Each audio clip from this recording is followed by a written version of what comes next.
Vanessa, the chief flight attendant, shattered the quiet hum of the Gulfstream G700's cabin with a sharp bark. For the last time, move to the back now. Or don't blame me when I call someone to drag you out.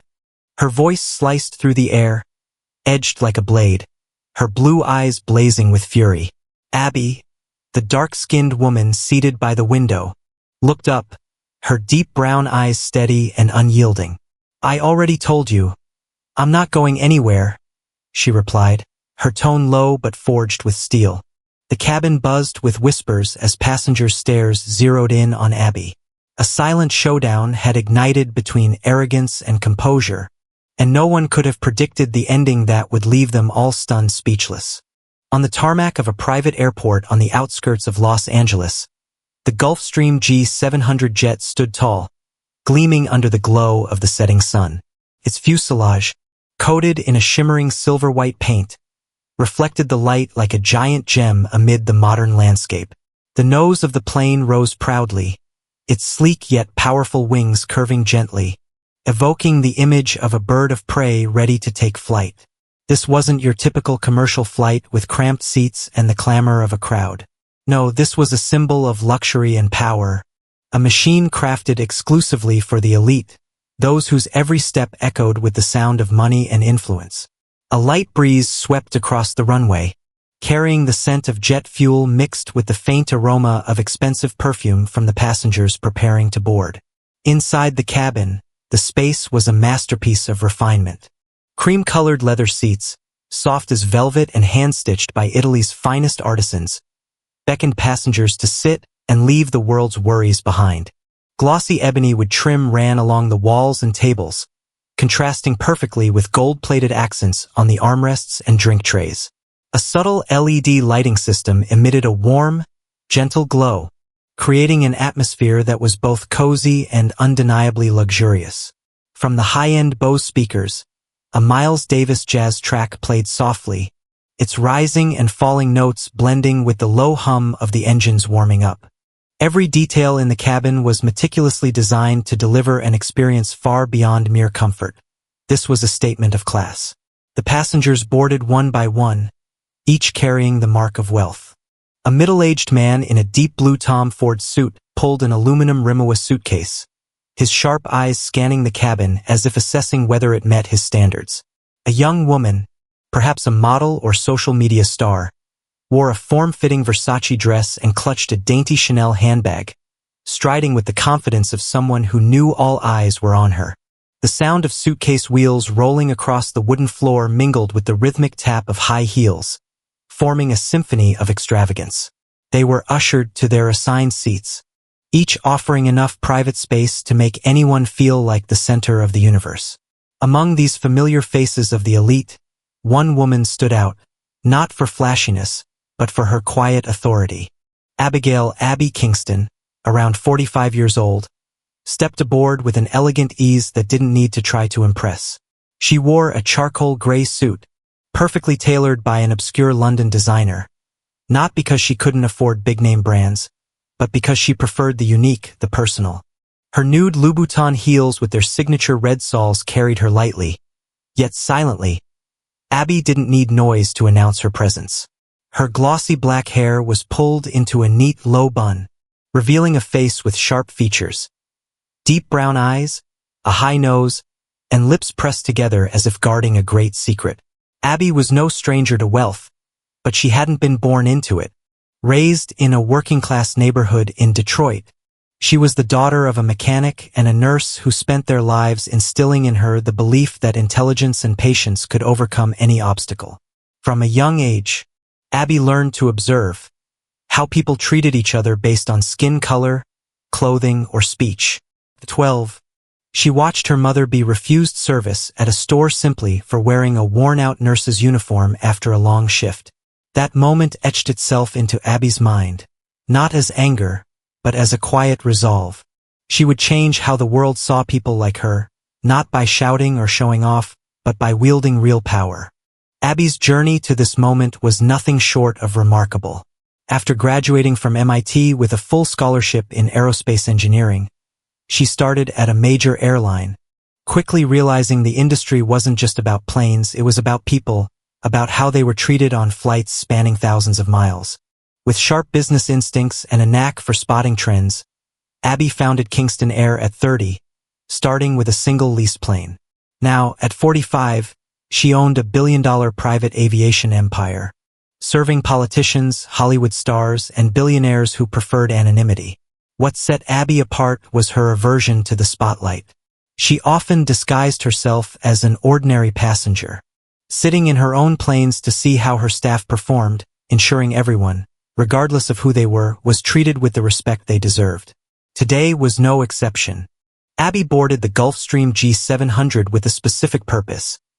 This flight would take her to New York, where she planned to sign a major deal with a tech conglomerate to expand Kingston Air's fleet. But more than that, it was a chance to evaluate her team, especially the chief flight attendant, about whom she'd heard a few complaints from prior passengers. She set her Hermes bag, a self-gifted reward from her first big deal, under the seat, settled by the window, and let out a soft sigh. Her eyes swept the cabin, observing each passenger, their every gesture. No one knew this quiet woman was the owner of the exorbitant machine about to take off. And Abby liked it that way. Anonymity let her see what others didn't want her to. As the cabin door closed and the engines roared to life, Abby leaned back, hands clasped on her lap. She knew this flight wouldn't just be a journey through the sky. It would be a test, not only of her crew but of the values she'd built Kingston Air upon. With a faint, private smile, she closed her eyes, ready for what lay ahead. When the Gulfstream G700's cabin door shut, Vanessa Harper stood at the entrance as chief flight attendant, her posture rigid as a ruler. Her navy uniform hugged her frame, tailored to accentuate her tall, lean figure, while her golden blonde hair was swept into a sleek, professional bun without a strand out of place. At 42, Vanessa had the sharp look of a woman accustomed to controlling everything around her. Her blue eyes gleamed with confidence, though a trace of arrogance lurked beneath. Her smile, when it appeared, was more professional than genuine, a tool honed over years in private aviation, where perfection wasn't just expected but essential. Vanessa was no rookie in this world. She'd started 2 decades ago as a young flight attendant on crowded commercial flights. Back then, she learned that a smile and some charm could open doors to bigger things. After years of hard work and a few well-placed connections, she moved into private aviation, where each flight was a stage to showcase her skills. For Vanessa, working on planes like the Gulfstream G700 wasn't just a job, it was a declaration. She belonged to a higher class, far removed from the days of serving stale coffee in economy. But beneath her polished exterior and poised demeanor, Vanessa carried an invisible scar from her past, a hypersensitivity to anything she deemed out of place in her world. As passengers began boarding, Vanessa stood ready, an iPad with the manifest in hand, though she rarely glanced at it. For her, judging someone didn't require paperwork. She believed she could read them by their clothes, their movements, even the looks they exchanged. First came James and Eleanor Caldwell, an older couple she'd seen on many flights before. James, in a finely cut gray suit with a Patek Philippe watch peeking from his sleeve, stepped aboard with the calm air of a seasoned traveler. Eleanor followed, clutching a small knitted bag, her eyes lighting up as she recognized Vanessa. "Welcome back, Mr. and Mrs. Caldwell," Vanessa said, her voice sweet as honey, a broad smile blooming on her face. "May I bring you some Earl Grey tea as usual, Mrs. Caldwell?" Eleanor nodded, replying warmly, "Thank you, Vanessa. You're always so thoughtful." James gave a slight nod, unfolding his Financial Times, his gaze drifting over the cabin as if checking its worthiness. Vanessa dipped her head slightly, a small but deliberate gesture, as if affirming she understood the value of passengers like the Caldwells. They were the type she respected, wealthy, refined, familiar. She enjoyed serving them, not just because they were regulars, but because they embodied the life she aspired to, luxurious, flawless. But when Abby Kingston stepped aboard, something in Vanessa shifted, subtle yet unmistakable. Abby appeared with a quiet presence, her charcoal gray suit hugging her frame like a silent declaration of confidence and class. Her nude Louboutins tapped lightly on the wooden floor as she entered, but without the clamor others made. Unlike those who seemed eager to announce their arrival. Abby set her Hermes bag under the window seat, her eyes briefly meeting Vanessa's with a polite nod. "Welcome aboard," Vanessa replied, but her tone was dry, lacking the warmth she'd just offered the Caldwells. Her smile vanished, replaced by a tight-lipped expression, as if suppressing a rising discomfort. In Vanessa's mind, something about Abby unsettled her. It wasn't the clothes. Abby's suit was clearly high-end, tailored with a precision even Vanessa had to acknowledge. It wasn't her demeanor. Abby moved with a quiet confidence Vanessa usually saw in old money types. But perhaps it was that very restraint, that lack of ostentation, that threw Vanessa off. To her, people who belonged in this world wanted to be noticed, recognized. Abby didn't, and it left Vanessa disoriented. Deep down, a long-held bias stirred. Abby, with her brown skin and appearance unlike the usual passengers Vanessa served, didn't fit here.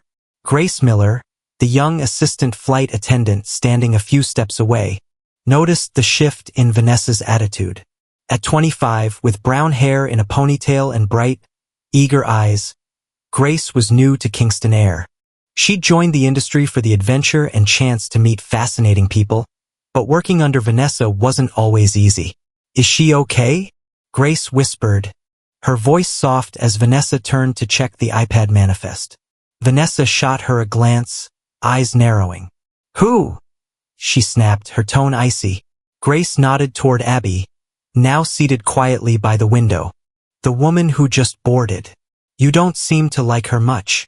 Vanessa smirked, a half-smile curling her lips. "I don't need to like anyone, Grace. I just need to do my job. And you should focus on that instead of asking questions." Grace fell silent, but unease stirred within her. She'd worked with Vanessa long enough to sense her tendency to judge, though never voiced outright. Once, on a previous flight, Vanessa had griped about a passenger in a hoodie, saying he didn't look like he could afford this flight, until he turned out to be a famous rapper with millions of followers. Grace had hoped Vanessa learned from that, but it seemed not. She glanced at Abby again, wondering if this quiet woman would be the next target of Vanessa's invisible baggage of prejudice. As the plane taxied down the runway, Vanessa moved through the cabin for a final check. She paused by the Caldwells, chatting about their Paris trip last summer, her tone cheerful like an old friend. "Call me if you need anything," she said, her hand brushing Eleanor's armrest with clear care. But as she passed Abby, she said nothing. Her eyes flicked to the Hermes bag under the seat, then lingered on Abby's calm face gazing out the window. Vanessa's lips tightened, a thought flashing through her mind. Who does she think she is? Sitting here? She didn't stop, didn't ask, didn't offer service. To Vanessa, Abby wasn't worth her attention. Not yet. Grace, at the back of the cabin, watched it all. She sighed softly, her grip tightening on the drink tray she'd prepared. She knew this flight wouldn't go smoothly, not because of the plane or weather, but because of Vanessa and the warped lens through which she viewed the world. When the Gulfstream G700 reached cruising altitude, the initial roar of the engines settled into a steady, low hum, like the lullaby of a massive machine gliding through the clouds. Inside the cabin, the soft LED lighting bathed the cream leather seats and highlighted the glossy ebony trim. Miles Davis's jazz still played quietly from the Bose speakers, but the initial calm was giving way to an indefinable tension. The passengers, settled in their seats, began enjoying the flight in their own ways. James Caldwell flipped through his Financial Times, occasionally sipping black coffee from a white porcelain cup Vanessa had just delivered. Eleanor, beside him, knitted intently, her needles moving rhythmically like a small dance amid the luxury. A few others scrolled their phones, screens casting light on their faces, while the young model in the Versace dress leaned against the window, eyes half closed in a dreamy haze. Vanessa Harper, with her familiar confidence, began the first service round. She moved down the narrow aisle with the precision of someone who'd done this thousands of times. A silver tray gleamed under the lights, laden with flutes of Dom Perignon champagne and imported Fiji water, items she knew would please these high-end passengers. She stopped first at the Caldwells. "Champagne for you both?" she asked, her voice sweet like a high note in the jazz track. Eleanor looked up, smiling. "Thank you, Vanessa, but I'll stick with tea." "He won't say no to champagne, though." James nodded, chuckling softly. "True. You always know how to please me, Vanessa." Vanessa dipped her head gracefully, setting the flute on James's table with an elegant flourish, then turned to Grace Miller, standing nearby. "Grace, get Mrs. Caldwell's Earl Grey, quick," she ordered, her tone still professional but edged with authority. Grace nodded, hurrying to the small galley at the cabin's rear to brew the tea. She said nothing, but inwardly bristled at Vanessa's habit of directing everything as if she alone knew how to work. Vanessa moved on, serving a few others with polite smiles and brief questions. "Need anything else, sir? Or would you like a warm towel, ma'am?" She relished this, being the center of attention, the one setting the flight's rhythm. But as she neared Abigail "Abby" Kingston, something in her seemed to stall. Abby sat quietly by the window, her deep brown eyes fixed on the sky turning a brilliant orange at dusk. She held an iPad, her fingers gliding over the screen, reading something no one could see. Perhaps Kingston Air's financials or the fleet expansion plan she'd pitch in New York. Her charcoal suit remained pristine, not a wrinkle in sight, as if water or wind couldn't touch her calm. Vanessa passed without stopping, her gaze sliding over Abby with deliberate indifference. In her mind, Abby didn't warrant attention, not because she wasn't striking, but because Vanessa had convinced herself Abby didn't deserve the special service she gave the Caldwells. Abby noticed the slight. She lifted her head slightly, her eyes leaving the iPad to follow Vanessa's retreating back. A faint, private smile crossed her lips, but she said nothing. From childhood, Abby was used to moments like this, the doubtful glances, the cool dismissals because of her skin or her choice of restraint over flash. But it didn't shake her. For Abby, patience was her greatest weapon, and she knew time was always on her side. After serving most passengers, Vanessa returned with a nearly empty tray. Just a few glasses of water and an unopened champagne bottle remained. Abby, still unserved, spoke up as Vanessa passed again. "Excuse me," she said, her voice soft but clear enough to cut through the jazz. "Could I have a glass of water?" Vanessa halted, turning back. Her blue eyes narrowed, as if Abby's simple request were a personal affront. "I'll get it when I'm free," she snapped, her tone dry as desert wind. Without waiting for a reply, she moved on, leaving a heavy silence between them. Grace, from the cabin's rear, saw it all. She just delivered Eleanor's tea, setting the white porcelain tray down with a small smile, but her eyes stayed on Vanessa. She didn't have to do that, Grace thought, her grip tightening on the empty tray. She knew Vanessa could be tough, but this felt beyond normal. She glanced at Abby, still calm, not a hint of irritation on her face. Abby's composure left Grace both admiring and curious, wondering if this woman was used to enduring or simply waiting for something bigger. Vanessa returned with the tray a second time, now to clear up and check satisfaction.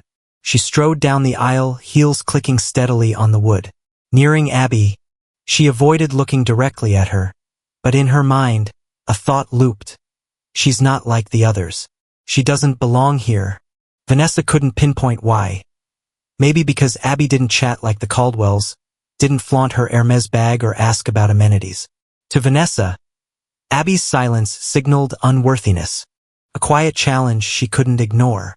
Passing through the aisle, Vanessa deliberately quickened her pace, not asking Abby to move her legs as she did with others. She wanted to assert control over this space, to prove Abby couldn't impede her. With intent, Vanessa aimed her heel at Abby's foot and kicked hard, tipping the tray. 2 glasses of water splashed down, soaking Abby's expensive suit and pooling on the wood floor. Vanessa cried out, her voice shrill and dramatic. "Where are you putting your feet? Look at this mess." Her words echoed through the cabin, drowning out the jazz, drawing every eye to them. James Caldwell stopped reading, frowning over. Eleanor paused knitting, her hands freezing, needles midair. The young model opened her eyes, lifting her head from the window with curiosity. A few passengers murmured, surprised and annoyed, "What's going on?" Or, "Who spilled the water?" Abby looked down at her drenched suit, wiping her pants slowly. She raised her eyes, sharp but calm. "Maybe you should be more careful when you move." Her words were gentle but weighty, an arrow piercing Vanessa's pride. Vanessa froze for a second, her cheeks flushing with anger. To her, Abby's calm wasn't courtesy. It was defiance. She took a deep breath, gripping the tray like she might snap it. "Does she think she can tell me how to do my job?" she thought, but didn't say. Instead, she turned to Grace, barking, "Clean this up now." Grace rushed over, towel in hand, her eyes flicking to Abby with a hint of apology. Vanessa spun away, storming off, but inside, a fire of rage ignited. One she didn't know would soon consume her. The Gulfstream G700's cabin, once a haven of serene luxury, turned into a tense stage. Water from Vanessa's tray still dripped onto the glossy ebony floor, leaving streaks under the soft LED lights. Miles Davis's jazz played on, but it felt out of place, unable to ease the thickening air of confrontation between Vanessa Harper and Abigail, Abby Kingston. The passengers, lost in their own worlds moments ago, now fixed their eyes on the narrow aisle where Vanessa stood rigid, empty tray in hand, her cold blue eyes blazing with unchecked fury. Abby sat still, a large wet patch staining her charcoal suit at the thigh, but her face showed no flicker of distress. She'd just wiped her hands with a napkin Grace hurriedly offered, her movements slow as if the incident barely mattered. Her soft words, "Maybe you should be more careful when you move," hung in the air. A small stone dropped into a still pond, rippling outward in a way Vanessa couldn't ignore. To Vanessa, it wasn't just a comment. It was a challenge, a silent blade slicing into the pride she'd built over years in private aviation. Vanessa clutched the tray, her knuckles whitening. She inhaled sharply, trying to keep her voice professional, but arrogance and anger seeped through. "I think you're in the wrong seat," she said, her tone cutting like a knife through the space. "Move to the back now." Her eyes locked onto Abby, as if her glare could force compliance. To Vanessa, this wasn't just about seating, it was about power, about who controlled this cabin. Abby, with her maddening calm and understated presence, had become an unseen threat to the order Vanessa prided herself on maintaining. Abby looked up, her deep brown eyes meeting Vanessa's without flinching. She set her iPad on the armrest, the motion deliberate and slow, as if preparing for a standoff she'd foreseen. "I suggest you check the passenger list before giving orders," she replied, her voice low and steady, each word carrying undeniable weight. It wasn't a plea or excuse. It was a reminder, a hint that Vanessa might be stepping into a bigger mistake than she realized. But to Vanessa, that composure only fueled the fire raging inside her. "Does she think she can teach me my job?" Vanessa thought, biting back the words. Instead, she sneered, a twisted smile of contempt. "I don't need to check anything," she shot back, her voice rising an octave, loud enough to draw every eye in the cabin. "I know who belongs here and who doesn't." Her words were a proclamation, a way to assert her authority before everyone. But beneath her bravado, a flicker of doubt crept in. Why didn't Abby react more? Why wasn't she angry or scared like others Vanessa had faced? The cabin grew stifling. James Caldwell folded his Financial Times with a soft snap, his gaze shifting from curiosity to irritation. Eleanor stopped knitting, her hands still, eyes wide as if she couldn't believe what was unfolding. The Versace-clad model sat up, her phone lowering as if unsure whether to record, then thought better of it. Charles Bennett, the businessman across from Abby, furrowed his brow, tapping the armrest like he was debating intervention. Whispers rippled among passengers, surprised and annoyed. "What's she doing?" Or "It's just spilled water," Why the fuss? Vanessa turned to Grace, who stood quietly at the aisle's end, wet towel in hand. Take her to the back, now, she snapped, her voice sharp as a whip in the confined space. Grace, her brown ponytail swaying, her bright eyes now anxious, hesitated. She glanced at Abby, sensing the unfairness.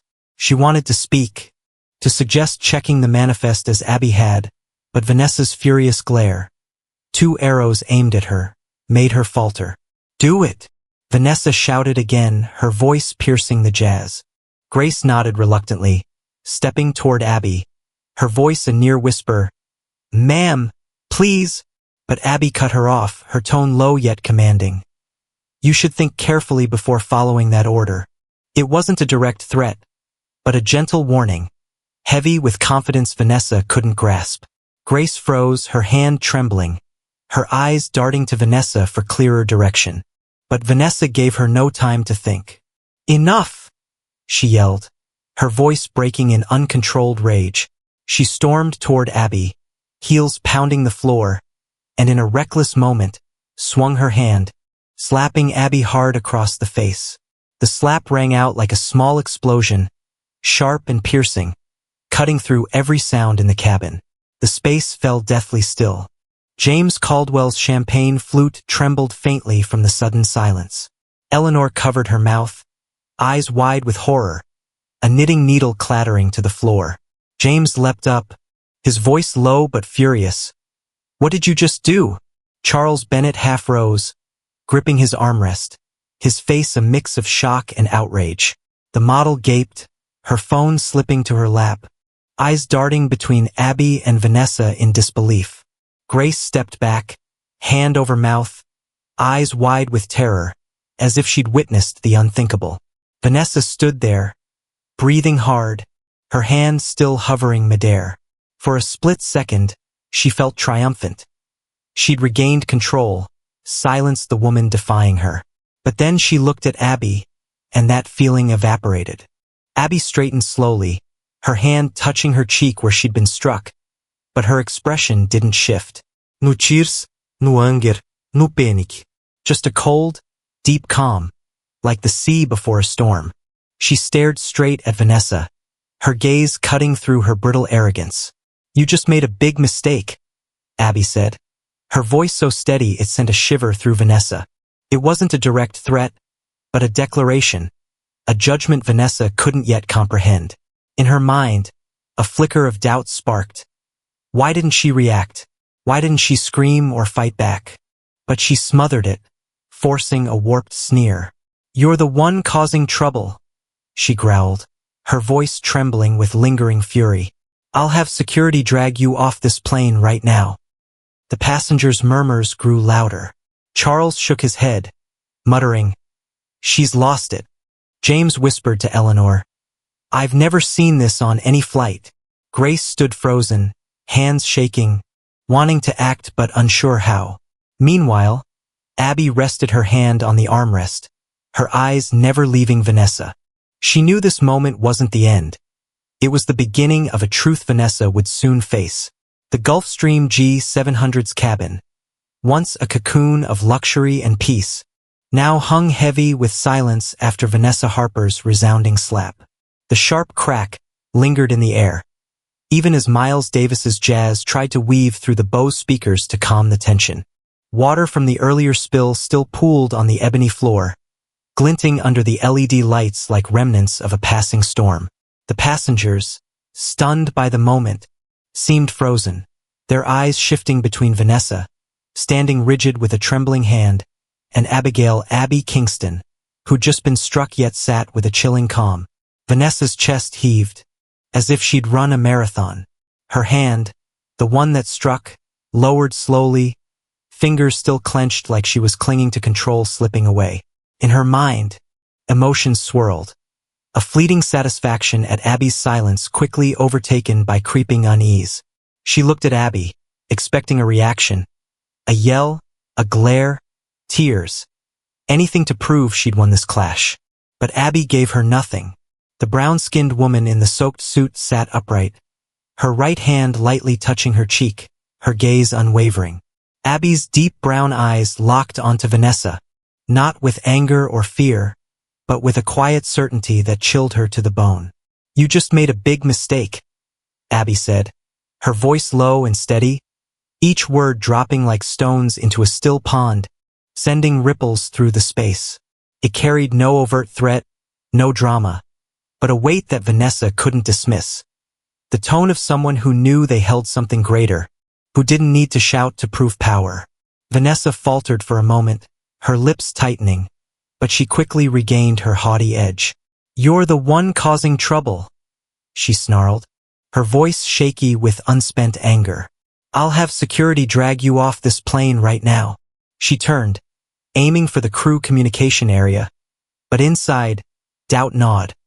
Why wasn't Abby fighting back? Why was she so calm? The cabin buzzed with whispers, growing from hushed murmurs to audible chatter. James Caldwell, who'd stood when the slap landed, sat back down, clutching his Financial Times like he might tear it. "I've never seen anything so absurd on a flight," he muttered to Eleanor, his tone low but incensed. Eleanor nodded, her eyes still wide with shock, hands gripping her knitting bag for comfort. "What right does she have to do that?" she replied, her voice trembling. Charles Bennett, across from Abby, tapped his armrest, his sharp eyes watching Vanessa with rising suspicion. "She doesn't know who she's dealing with?" he murmured, a faint smile tugging at his lips, as if he sensed something others didn't. Grace Miller, the young assistant flight attendant, stood silent at the aisle's end, clutching the wet towel, her face pale with shock, eyes blazing as if to vent her fury elsewhere. "Call security now," she barked, her voice piercing the jazz. Grace flinched, nodding hastily, but before she could move, Abby acted. Abby slid her hand from her cheek, resting it on the armrest. She leaned slightly, pulling her iPhone from her Hermes bag, her movements slow and deliberate. The passengers held their breath, eyes tracking her every motion. Vanessa, sensing it, paused, turning back with a skeptical glare. "What are you doing with that?" she demanded, her tone sharp but tinged with unease. Abby didn't answer immediately. She tapped out a brief message, just a few words, then set the phone on the armrest, its screen going dark like a silent decree. She looked up, locking eyes with Vanessa, and said, "You'll find out the consequences soon enough." Her voice remained calm, but now carried a colder edge, a final warning before everything shifted. Vanessa scoffed, but the laugh couldn't mask her growing unease. "Consequences?" she echoed, dripping with sarcasm. "Who do you think you are to threaten me?" She stepped closer, heels striking the floor, trying to reclaim her momentum.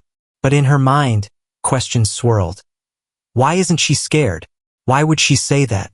She recalled Abby's suggestion to check the manifest, the piercing look when water spilled, and unease crept in. But Vanessa quashed it. She couldn't let a passenger, whoever they were, shake her belief in her control. Minutes later, the cockpit door swung open with a sharp click. Captain Daniel Ortiz emerged, his face ashen, brows knit tight as if he'd just received unbelievable news. Dressed in a dark blue pilot's uniform, cap in hand, he strode quickly down the aisle, his eyes scanning the cabin before landing on Vanessa. The passengers fell silent, sensing a sudden shift. Grace stepped back, hands trembling, while Charles sat up straighter, his eyes gleaming as if he'd anticipated this moment.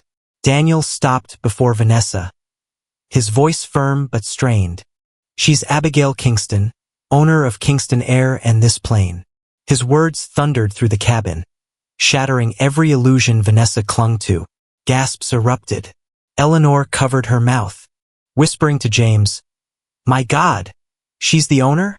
James nodded, his gaze shifting from anger to admiration. Charles smiled, muttering, "I suspected it from the start. No one's that calm without a reason." The model gaped, her phone clattering to the floor, eyes darting between Abby and Vanessa in disbelief. Vanessa stood rooted, her face drained of color, eyes wide, the hand that struck Abby now shaking uncontrollably. No way, she mumbled, her voice a desperate whisper. Her mind reeled. The words she'd spat, the actions she'd taken, all crashing down like a nightmare she couldn't escape. She looked to Abby, hoping it was a prank, a mix-up, but Abby's steady gaze, now with a hint of frost, told her it was real. Abby stood, smoothing her soaked suit with a slow, graceful motion. She stared at Vanessa, silent for a moment, letting the quiet bury her in the exposed truth. Then she spoke, her voice low but resounding. I gave you a chance to do the right thing, but you chose wrong. Her words weren't just a rebuke.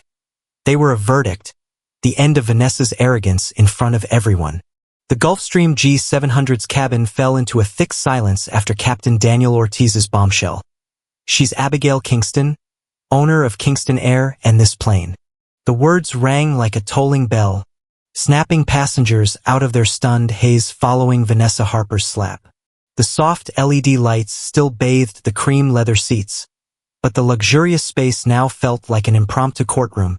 With Vanessa at the center of the storm, her face pale, eyes wide with panic. Abigail, Abby Kingston, newly revealed as the plane's owner, stood tall, adjusting her drenched charcoal suit with a slow, elegant motion, as if the chaos couldn't touch her commanding presence. Vanessa trembled, her fists clenched, but no trace of arrogance remained in her gaze. She stammered, her voice faint. No way, I didn't know. But her words were feeble, swallowed by the undeniable truth Daniel had laid bare. Her mind spun. Every insult she'd hurled at Abby, every dismissive act, that impulsive slap, replaying like a horror reel she couldn't rewind. She scanned the cabin, seeking a sympathetic glance, any support but found none. The passengers stared back with a mix of shock, disdain, and faint pity.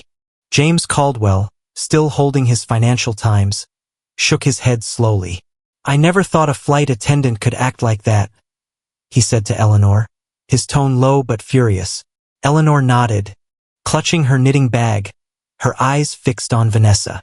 She brought this on herself, she whispered, her voice tinged with sadness and reproach. Charles Bennett, arms crossed, smirked faintly. She dug her own grave, he muttered, his gaze shifting to Abby with clear admiration. Grace Miller, the young assistant flight attendant, stood silently at the aisle's end, gripping the wet towel, her eyes shimmering with relief and guilt. She'd seen the injustice unfold, and now, with the truth out, a weight lifted off her. Abby took a step forward, her eyes locked on Vanessa, unwavering. Her silence for a moment was a sharp blade, cutting deep into Vanessa's crumbling confidence. Then she spoke, her voice low but echoing through the cabin. Vanessa, your behavior today was a disgrace. You mistreated a passenger, damaged Kingston Air's reputation, and, more importantly, let prejudice cloud your judgment. You're fired, effective immediately. Abby's words carried no anger or theatrics, just a cold, clear judgment delivered with the assurance of someone holding absolute authority. Vanessa staggered, her legs nearly buckling. I didn't know, she stuttered, her voice quaking like a child caught in the act. Please, give me a chance. I didn't mean to.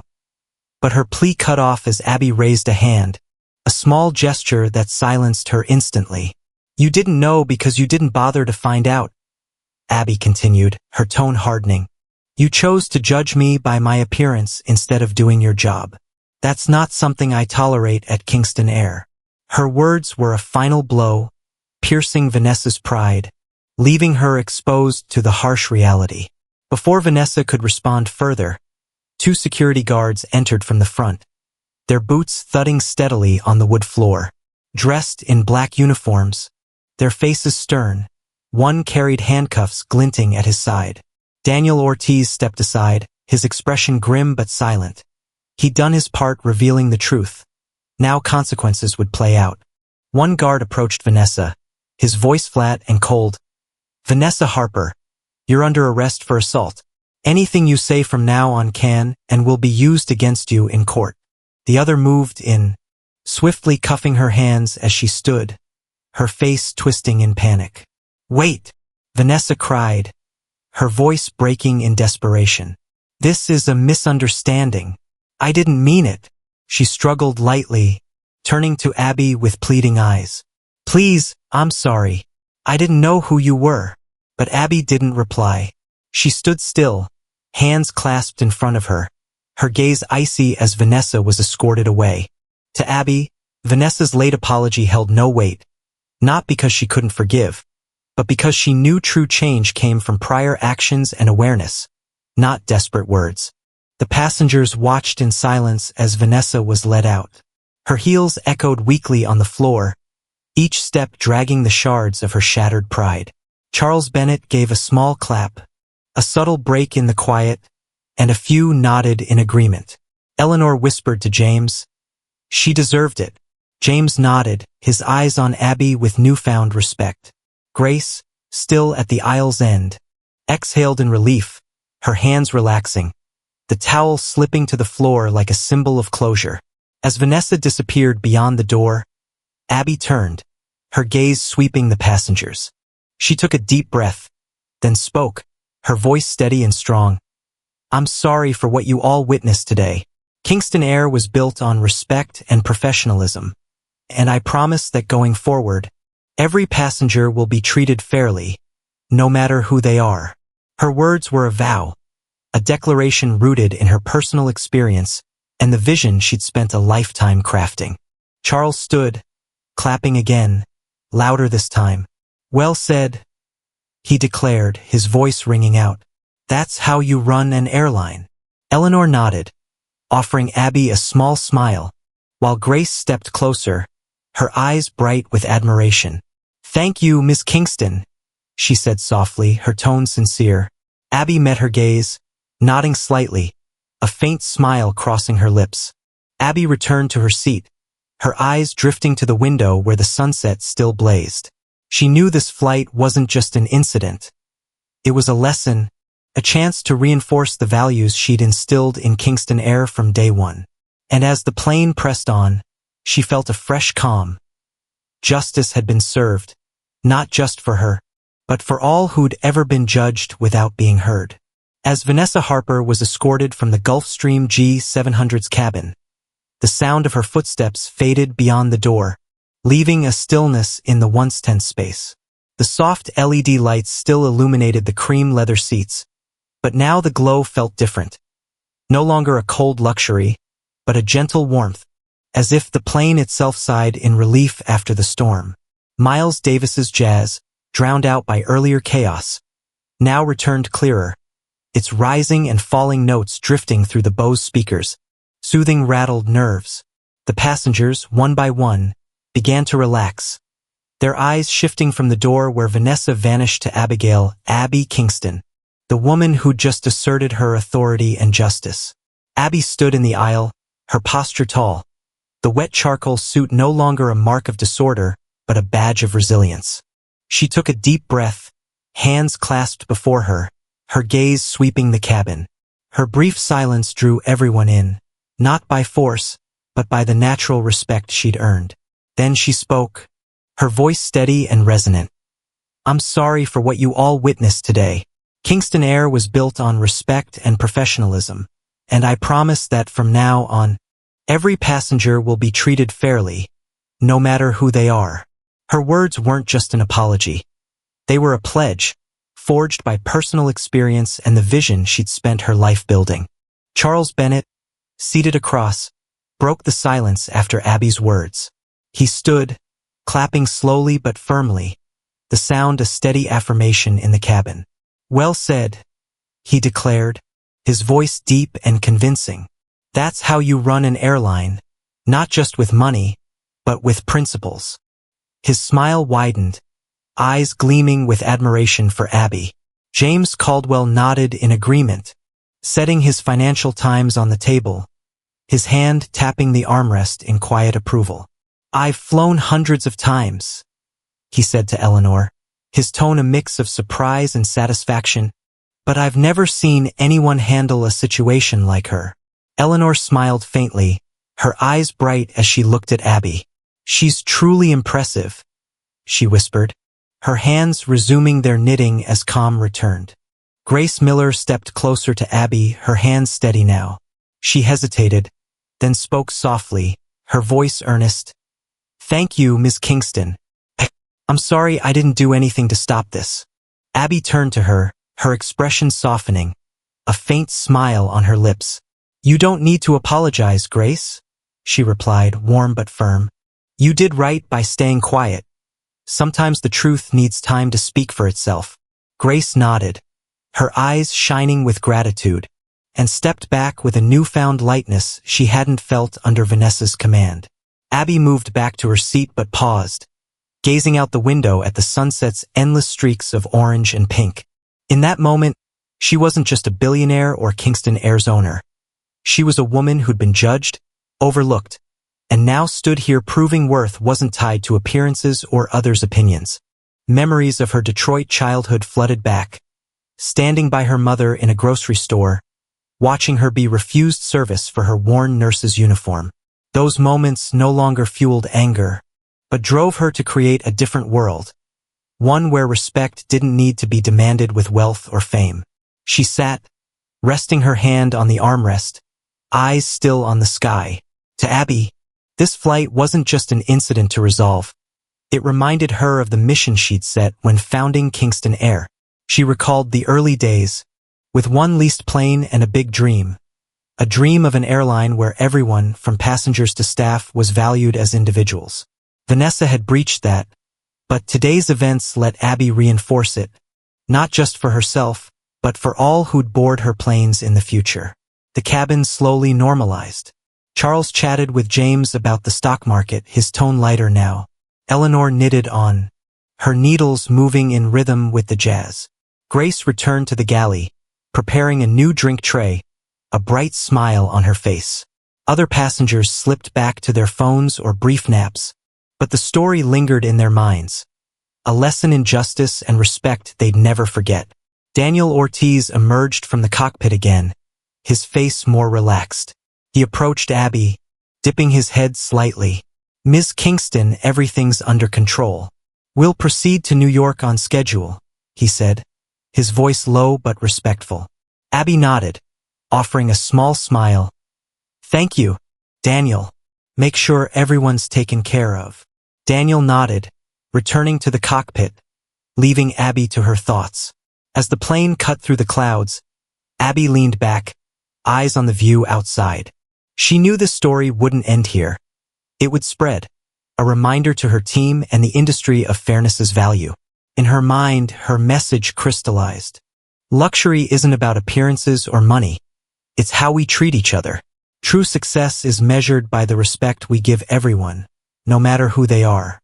That's what she'd learned from tough days in Detroit, and what she'd carry forward.